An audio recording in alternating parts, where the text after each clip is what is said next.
റഹ്മത്തുള്ള മുത്തനബി സല്ലല്ലാഹു അലൈഹി വസല്ലമ തങ്ങൾ നമ്മളെ പഠിപ്പിക്കുകയാണ്. നിസ്കാരം കഴിഞ്ഞ ഉടനെ എഴുന്നേറ്റ് പോകരുത്. മുത്തനബി പറയുന്നു, അവിടെ ഇരുന്നു കൊണ്ട് 110 ദിക്റുകൾ തസ്ബീഹുകൾ ചൊല്ലിക്കൊണ്ട് നിങ്ങൾ സ്വർഗം കരസ്ഥമാക്കുക.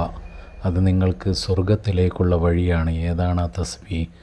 സുബ്ഹാനല്ലാഹ് 33 പ്രാവശ്യം, അൽഹംദുലില്ലാഹ് 33 പ്രാവശ്യം, അല്ലാഹു അക്ബർ 33 പ്രാവശ്യം, ലാ ഇലാഹ ഇല്ലല്ലാഹു വഹ്ദഹു ലാ ശരീക ലഹു ലഹുൽ മുൽക്കു വലഹുൽ ഹംദു വഹുവ അലാ കുല്ലി ഷൈഇൻ ഖദീർ ഒരു പ്രാവശ്യവും 10 ലാ ഇലാഹ ഇല്ലല്ലാഹ് എന്ന ദിക്റും കൂടി 110 പ്രാവശ്യം നിങ്ങൾ ഓരോ നിസ്കാരത്തിന് ശേഷവും ചൊല്ലിക്കൊണ്ട് നിങ്ങൾ സ്വർഗത്തിൽ പ്രവേശിക്കാൻ വേണ്ടി മുത്തനബി സല്ലല്ലാഹു അലൈഹി വസല്ലം നമ്മളെ പഠിപ്പിക്കുകയാണ്. അസ്സലാമു അലൈക്കും വറഹ്മത്തുള്ളാഹി.